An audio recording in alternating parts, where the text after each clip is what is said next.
Welcome back to the 76 Capital Sports Leadership Show. My name is Wayne Kimmel, managing partner of 76 Capital, the sports tech venture capital company.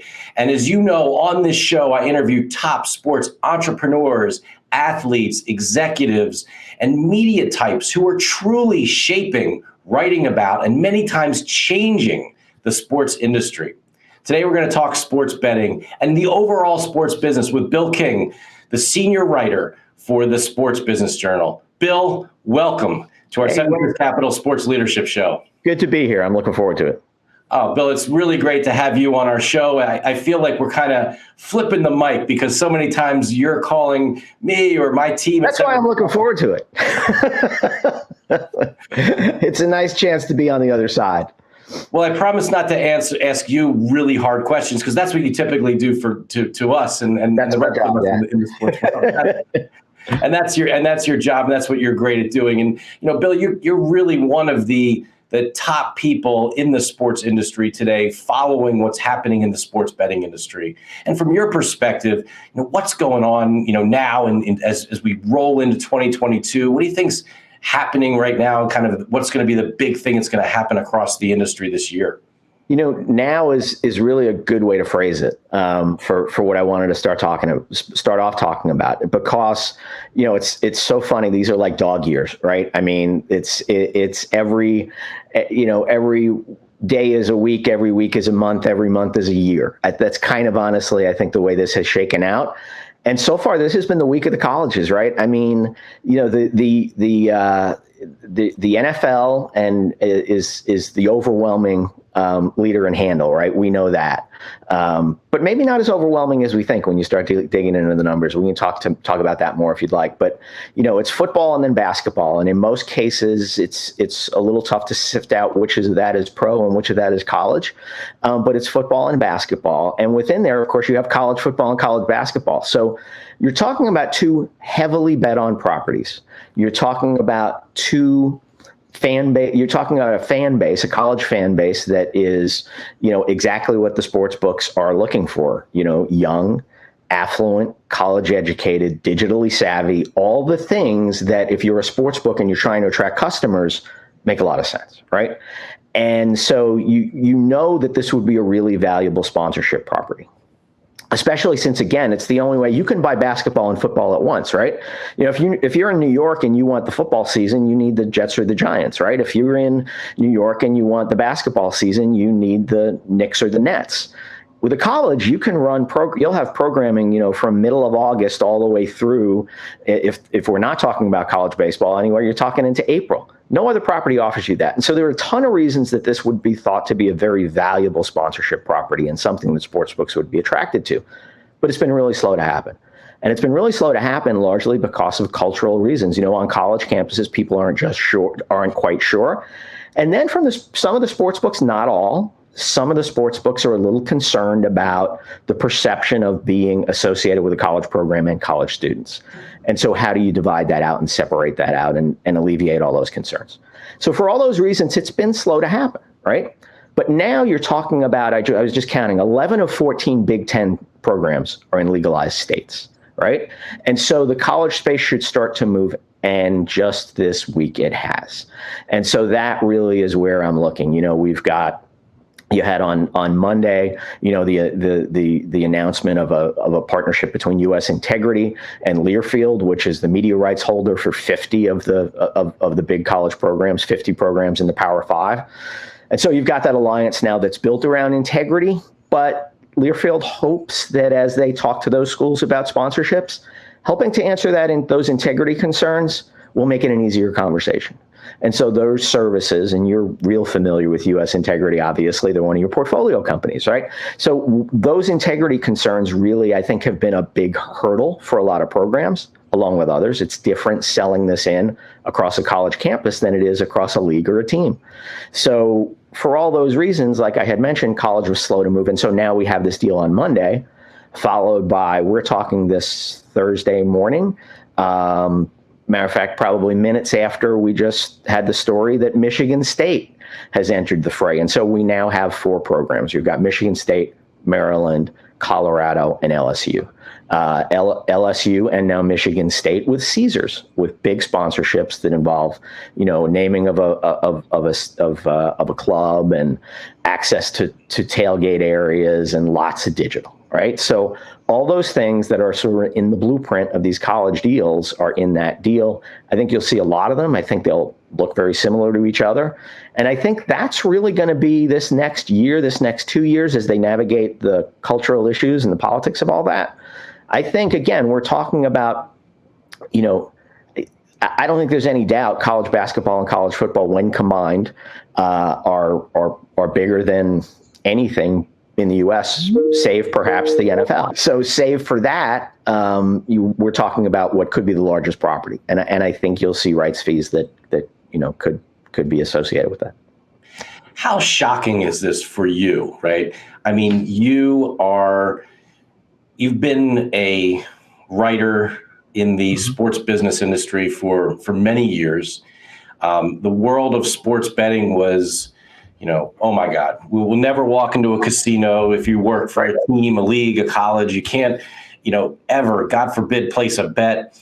And now all of a sudden it's kind of the front page story, as you said, with the Michigan State deal and the Maryland deal and LSU. I mean, these are such big schools signing such big deals with some of the biggest brands in sports betting. Is this surprising you, or? It's funny how this is how I've kind of turned on this, because it depends on how far back you go. So when I was covering college football, I covered the University of Florida, and I want to say it was 1988, and then not to give away my age, but it's rather apparent just looking at this screen. But looking back to those times, I still remember when the story broke across the crawl of Monday Night Football that Florida's quarterback was suspended for betting. And this was a program that was, I was on the investigative team writing a lot of stories that ended up getting the football coach and the basketball coach both fired, agent activity, payment to players, all kinds of other stuff. And now here comes, oh my God, gambling.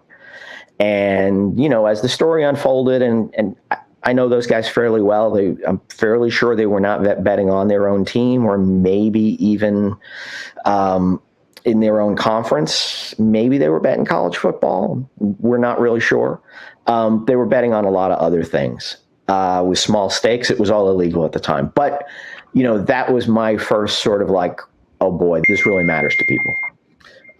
And then fast forward many years later, we start Sports Business Journal in 1998. And in 1999, we do the big story that looks at this great threat that is betting on sports, right? And why is it a danger? And so I talked to law enforcement and a source in organized crime and all kinds of other people, and sort of lay out the what if and why is this such a risk, and go back into the histories of point shaving and all those other things. And then years later, spin ahead again until the Supreme Court hearing. And so we do a deep dive that looks at, again, the what if, but this time it's what if it's legal.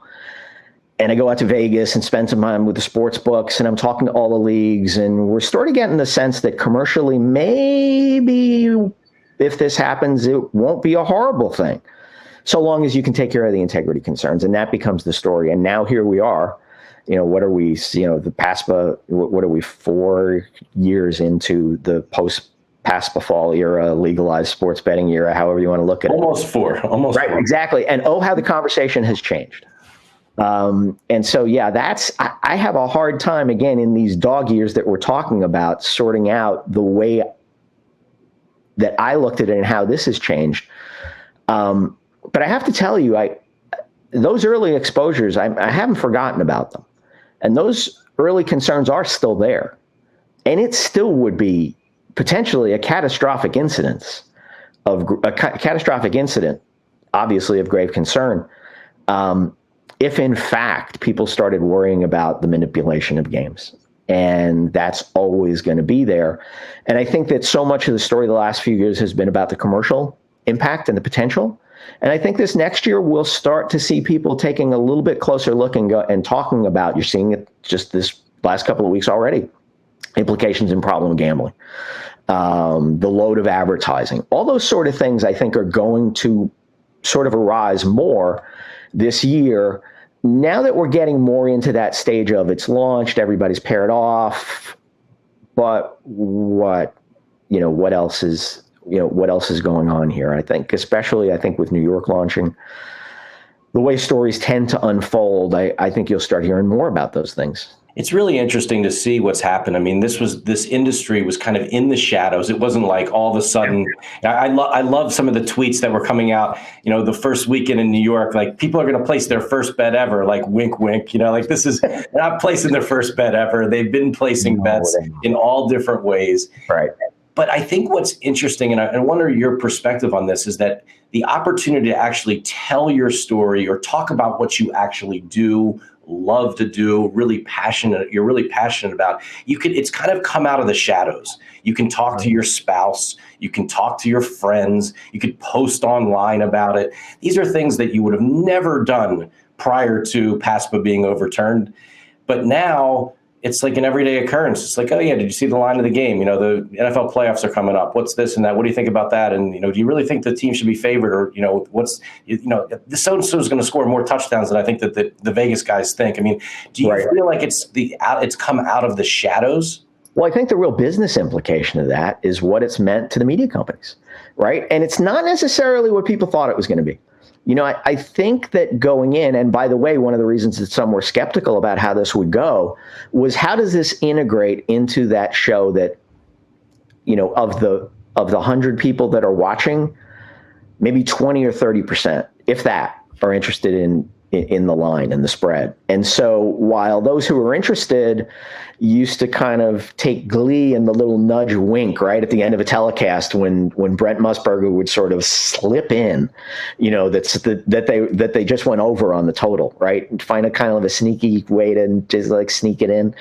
That's really not what we're talking about. It's not a big part of the main broadcast.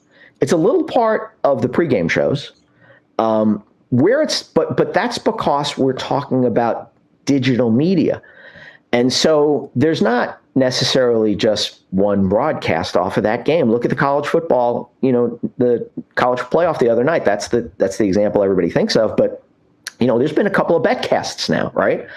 ESPN generally, they've combined theirs with a StatCast that sort of mixes a lot of other things, but they're definitely looking at trends in betting, and they're definitely looking at how the line is moving in game within play. They're looking at all those things, and PointsBet with NBC has taken it a step farther with some of their telecasts around the PGA Tour, where it really is a betting centric telecast for 2.5 hours, right? That's what this looks like.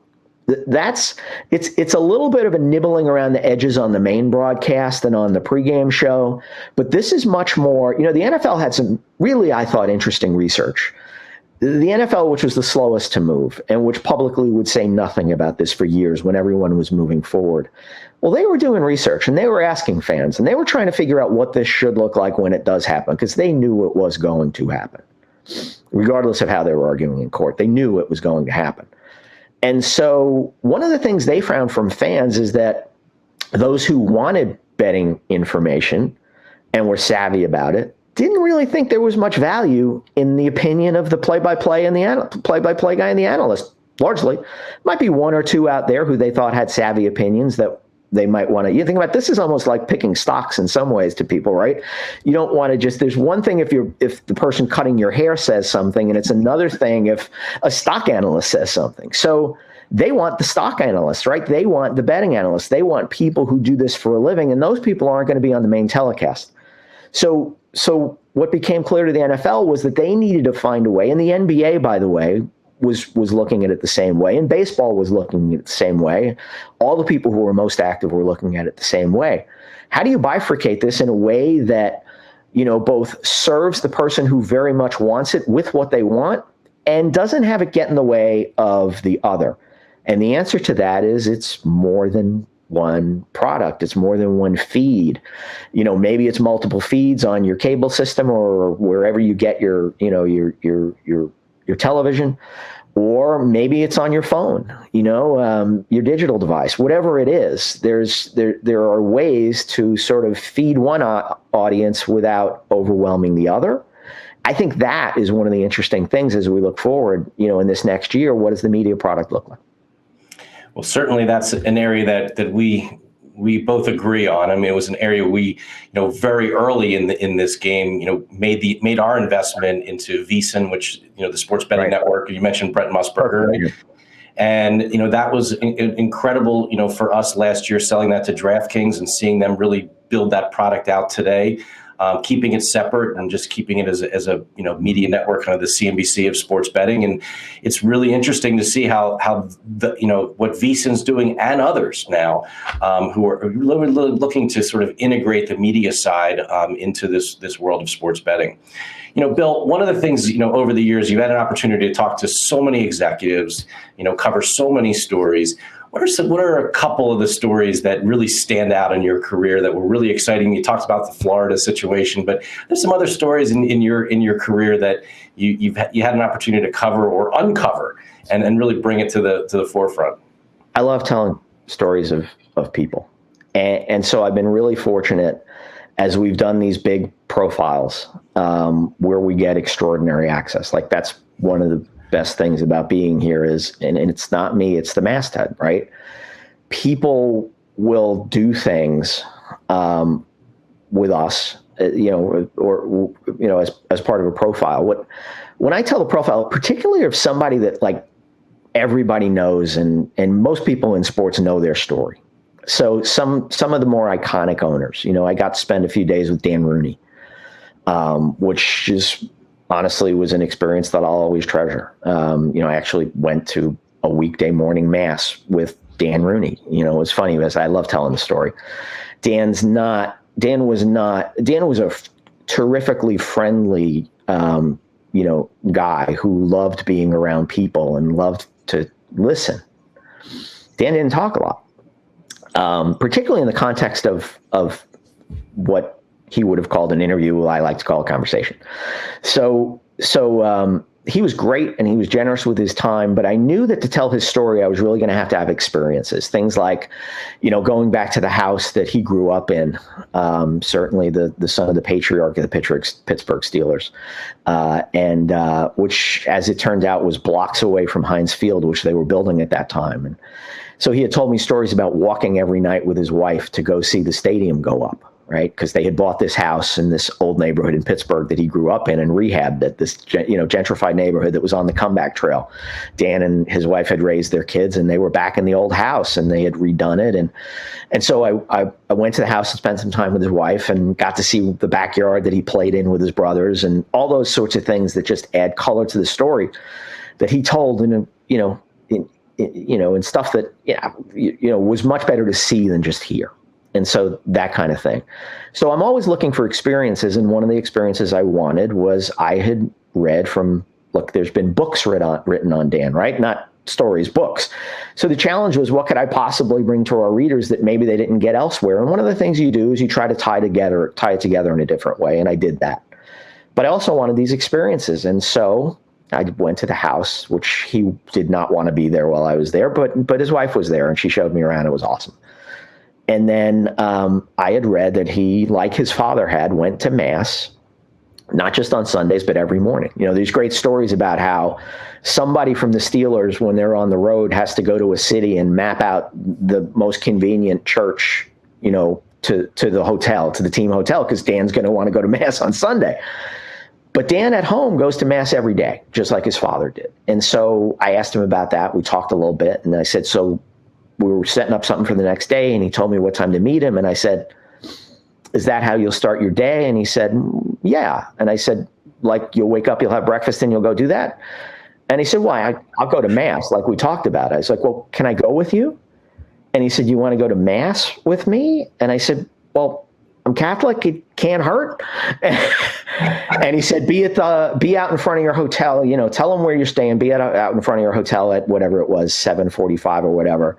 Don't be late because I'll leave without you.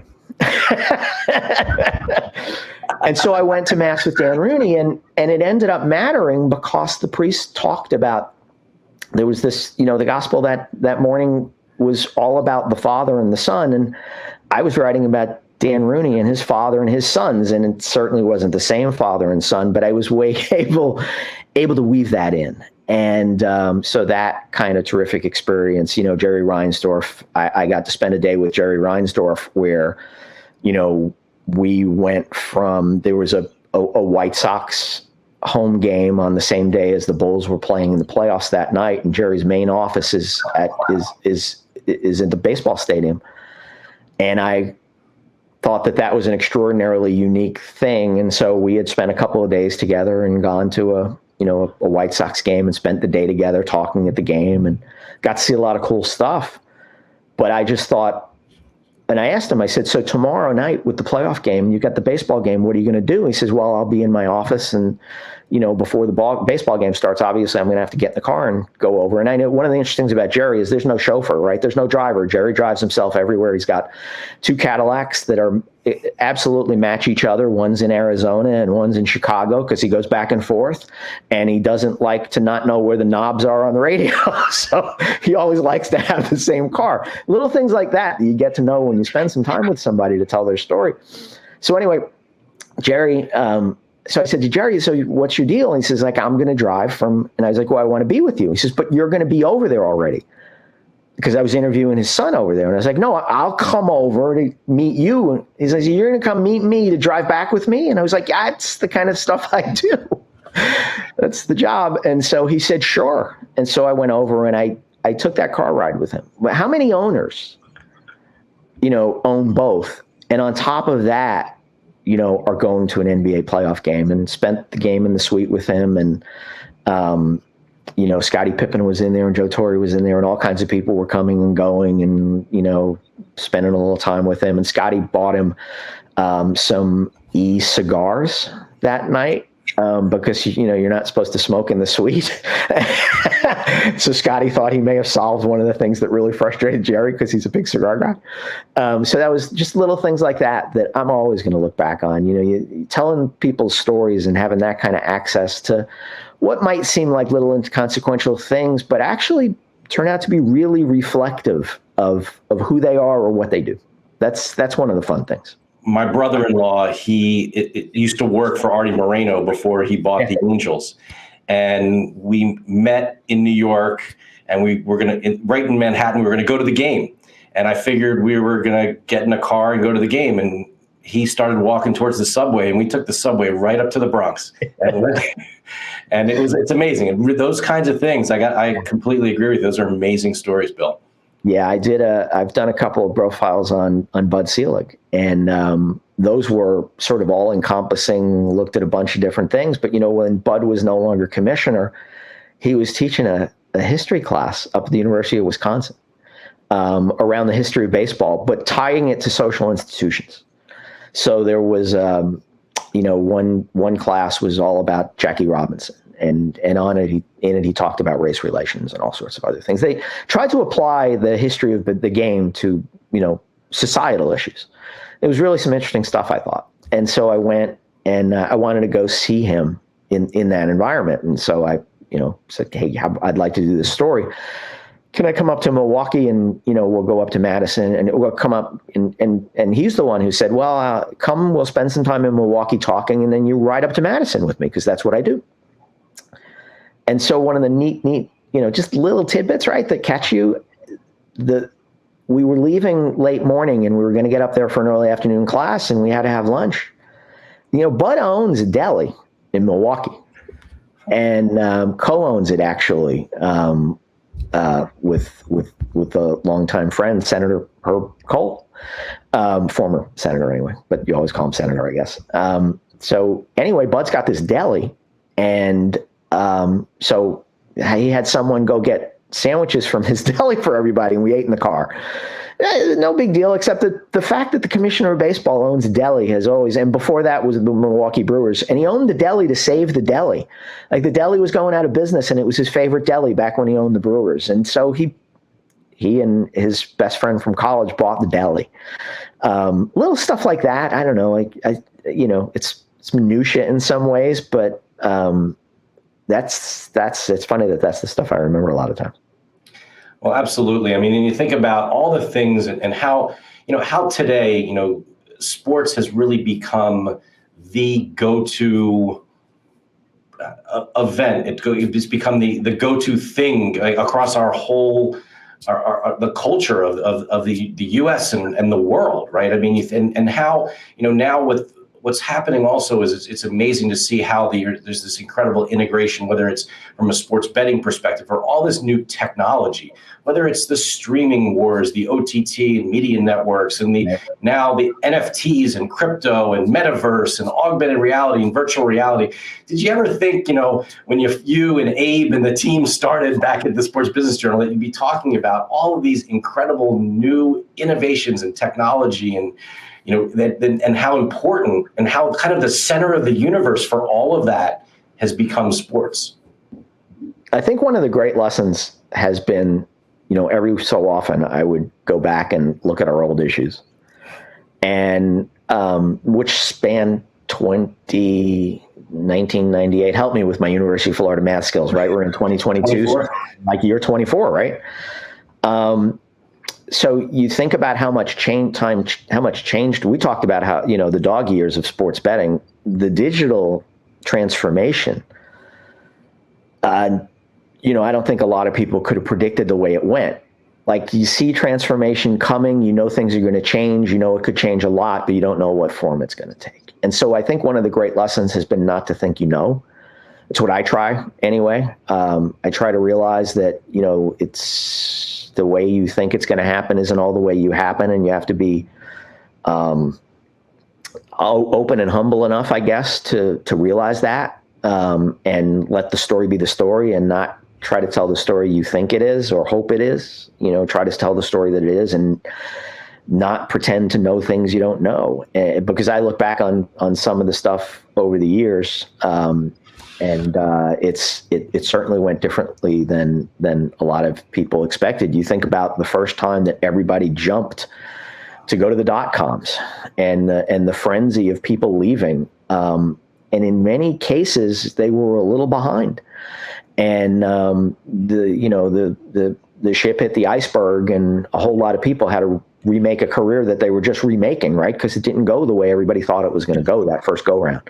So a lot of stuff like that, I think we have to be humble enough to realize we don't always know how it's going to go. Well, certainly, probably when you started 24 years ago, people wouldn't say, well, you better follow Bill King at Bill_King SBJ, right, on Twitter. Dude, I had to have a conversation with everybody. Every phone call, the first year of the magazine, every phone call that I made to some source that I didn't already know began with, Bill King with Sports Business Journal, are you familiar with us?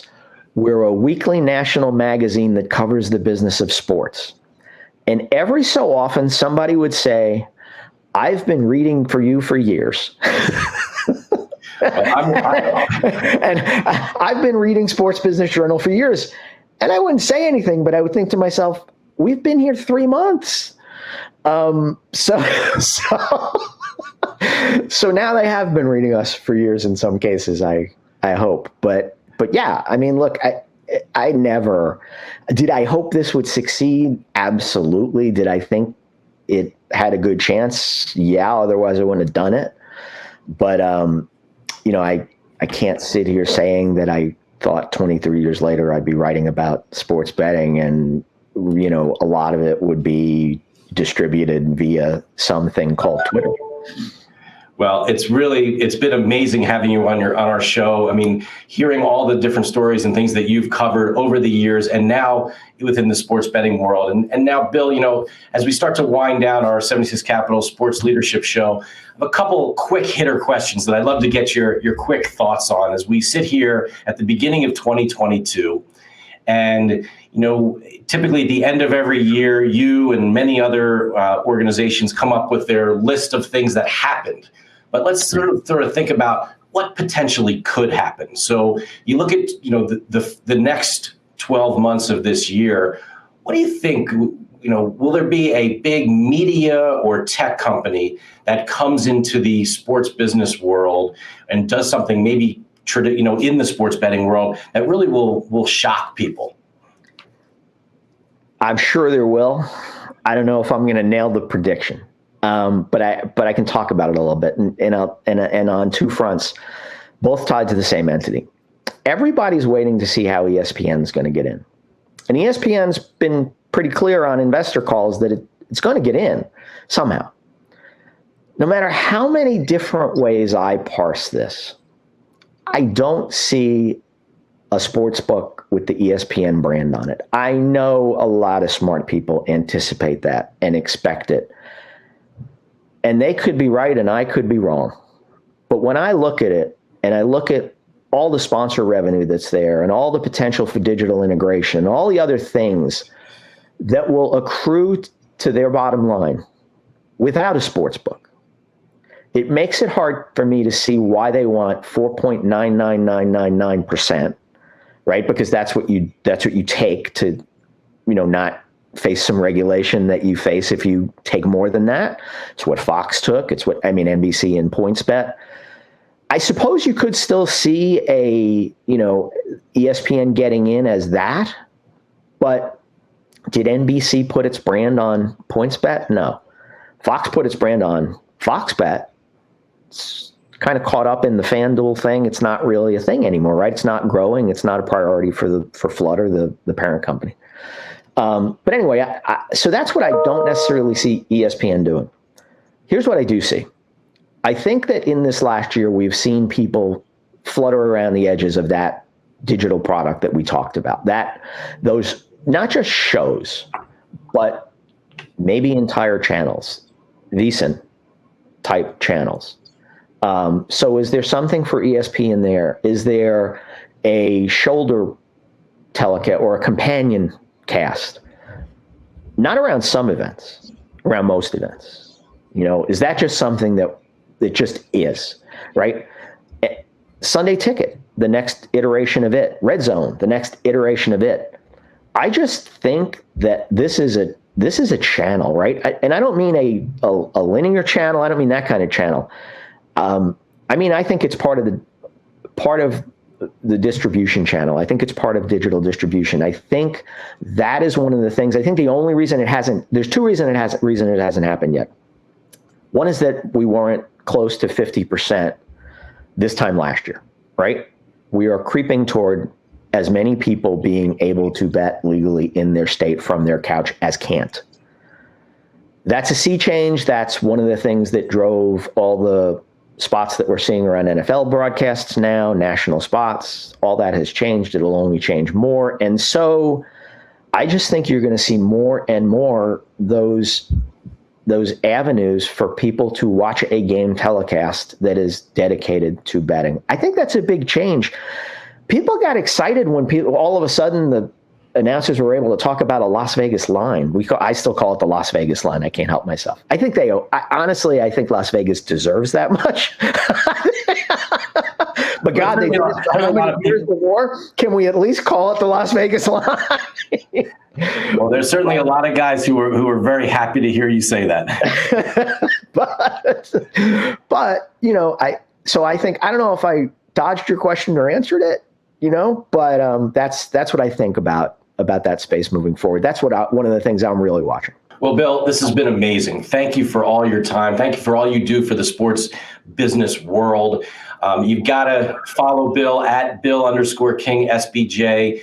Reach out to Bill with your hot tips and incredible stories that you have. If you're in this industry, certainly if you're doing something new and innovative in the sports business world and sports betting world. Bill, thank you so much for joining us on our 76 Capital Sports Leadership Show. Thanks for having me, Wayne. I really enjoyed it. Good conversation. Thank you. It's been great. Thank you so much and have a great 2022.